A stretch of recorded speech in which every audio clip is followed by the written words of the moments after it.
Christmas time. The snow is falling, there are chestnuts roasting on an open fire. The children are outside building snowmen. We're all wearing scarves and woolly hats, our noses red from the cold as we venture forth into the chilly night air to sing carols. Except, of course, no. I live in Australia. It's the middle of summer. We just had our hottest day on record. Parts of the country very nearly hit 50 degrees, and that's Celsius, not Fahrenheit. Also, there may well be chestnuts roasting on an open fire somewhere because there are a hell of a lot of open fires around at the moment. And by open fires, I mean rampaging bushfires threatening major cities and tiny towns and everything in between, including where I live. There are no snowmen, no scarves or woolly hats, and although there are carols, the people singing them have to worry more about heat stroke and smoke inhalation than frostbite. This difference in cultural perceptions around the concept of Christmas may partially explain why, until I played it again for this video, I'd completely forgotten that James Bond 2 Robocod was a Christmas game. But it only partially explains it. I mean, the whole game takes place in Santa's workshop, the bearded fat man himself makes an appearance, and one of the music tracks is an aggressively annoying mashup of Christmas carols. But for whatever reason, it's a game I just don't associate with Christmas. And believe it or not, the fact that I'm doing a video on it now is a genuine coincidence. Well, mostly. I admit I'm publishing this video a few days earlier than intended, just so it doesn't seem like it's a touch too late, or massively early. What I do associate James Bond 2 with is the platformer genre itself. It was actually the first proper platformer I played. A friend of a friend had the Amiga version, and I wowed them by killing the first boss, an incredibly easy feat that had somehow eluded them. Not long after that I got a Master System with Alex Kidd and Sonic the Hedgehog, and much as I loved them, they kind of lacked the speed and pizzazz of Robocod with its Amiga-powered shine and glitz. Even after I moved on to the Mega Drive and its superior versions of Sonic the Hedgehog, the memory of James Bond 2 retained a certain magic in my mind. Maybe that was just because of the fact it managed to cram two incredibly bad puns into its name. I'm a sucker for bad puns. In any case, let's have a look at how it's held up. The intro is brief and to the point. The toys in Santa's workshop need help, and James Bond is here to provide it.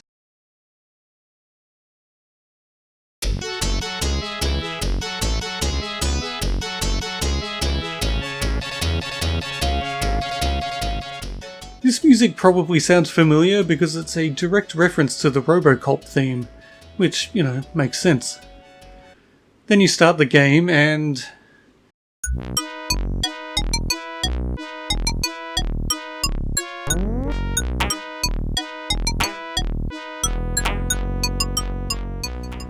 oh man, this music is even more familiar, to me at least. It sure brings back some memories.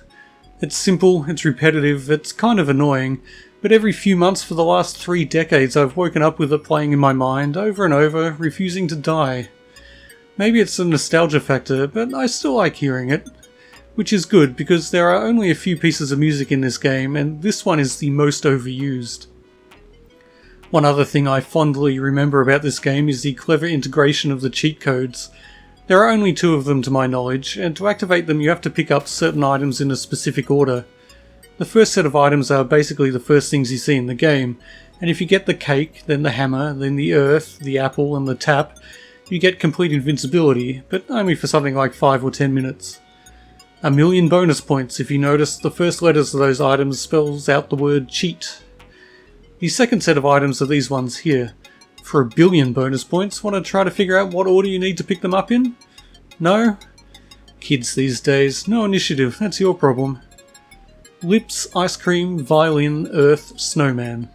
This one gives you infinite lives, and I'm tempted to use it, but I don't remember the game being particularly challenging, plus it hands out extra lives like my doctor hands out blood pressure meds. I may regret this choice. The gameplay is pretty simple. You run, you jump on enemies to kill them, you collect stuff, while avoiding spikes and pitfalls. It's platforming at its most basic, but the handling is sharp and there's a sense of momentum that's reminiscent of the Sonic games.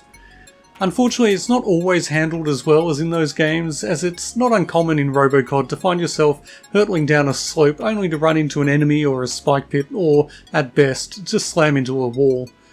To be fair, Sonic also occasionally did stuff like that, but not to the same extent and not with the same impact to the player. In this game you have limited hit points, represented by the chips held by James in the bottom left corner.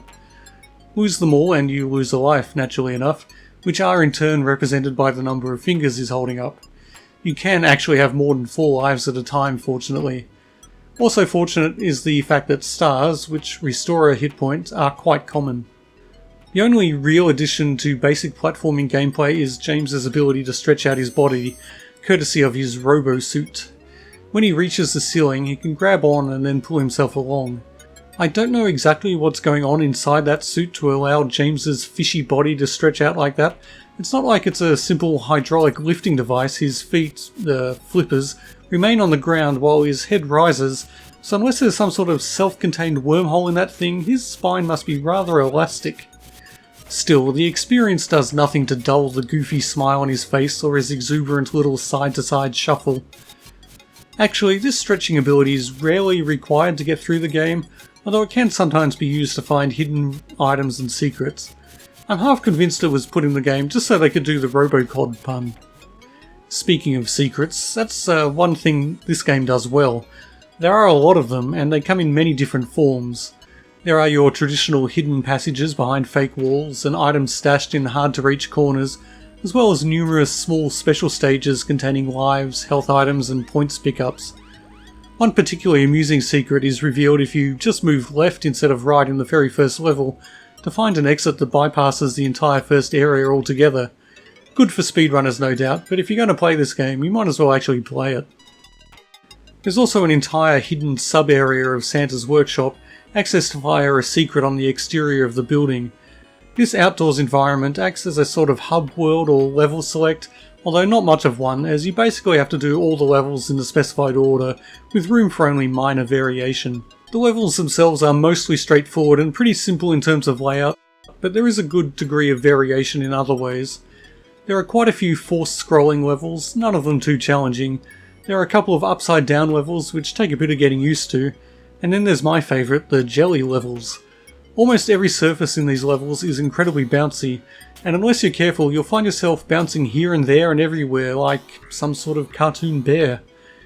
Actually, I advise not being careful. It's really rather fun to just be slung around like one of those bouncy balls you get in those coin-operated machines, and these levels seem to be designed to simply be fun rather than challenging.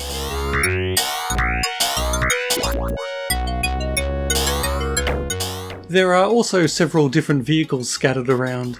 There's a plane, there's a car, there's a bathtub, which, okay, is not usually considered a vehicle, but this is a game that stars a fish wearing a robo-suit, so realism is clearly not a priority. You can also get a pair of wings as a power-up, which is arguably the most useful form of transport as it's the most manoeuvrable. They also make some levels absolutely trivial, as you can just fly along the top of the screen and avoid pretty much everything. There is actually another aim to the levels other than just getting to the end of them, and that's finding and saving the penguins scattered throughout the environments. Not all levels contain these penguins, but in those that do, the exit won't activate until you've found every single one. Unfortunately, this gameplay element seems to have been a complete afterthought, as only once or twice throughout the whole game do you actually have to search for them. Mostly the penguins are just located right near the exit. I didn't know it until quite recently, but apparently these penguins actually count as product placement, as they're a reference to penguin biscuits. Shout out to the most excellent Kim Justice for making me aware of this fact. I had no idea.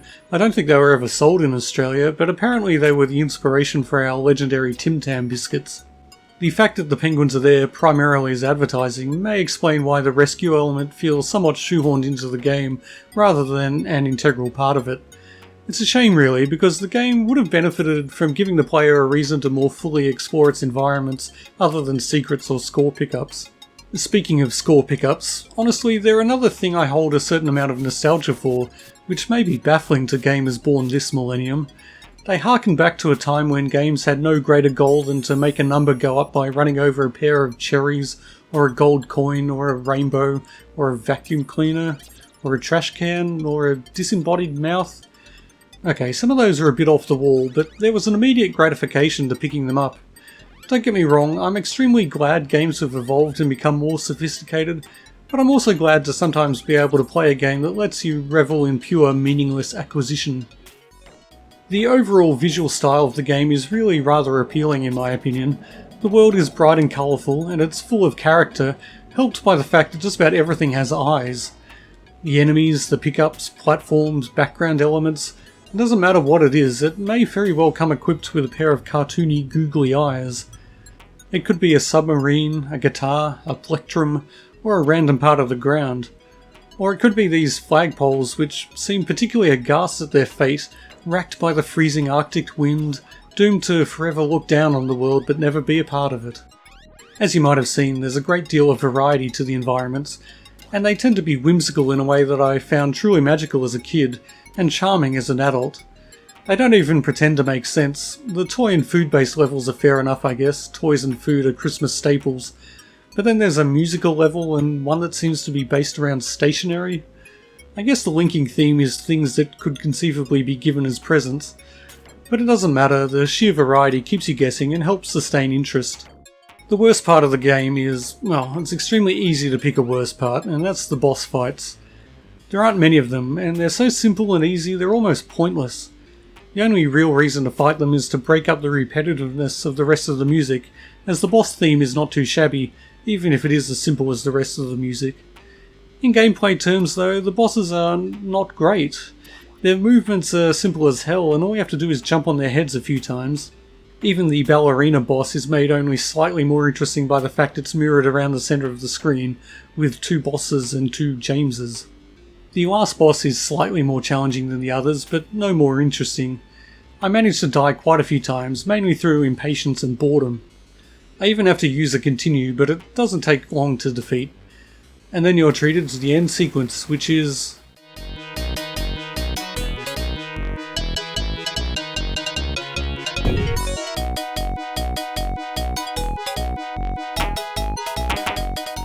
well, it's a conclusion, I guess. And it serves as a reminder that this is, after all, a Christmas game, which I'd forgotten. Even the rendition of Jingle Bells didn't make me think of Christmas after a few minutes. It's like when you say a word over and over until it loses all meaning. I honestly found myself listening to it after a while and thinking, I know that tune, but what is it? Okay, final verdict time. It's safe to say that this is a good game, and it was undoubtedly great for its time, but it's not quite a true classic of the highest caliber. It doesn't have the timeless, finely honed design of a Mario game, and it doesn't have the flair or artistry of a Sonic game. But it's still absolutely worth playing. In fact, it offers something that most games don't these days, and that's a simple, fun, undemanding platforming experience. Well, thanks for watching.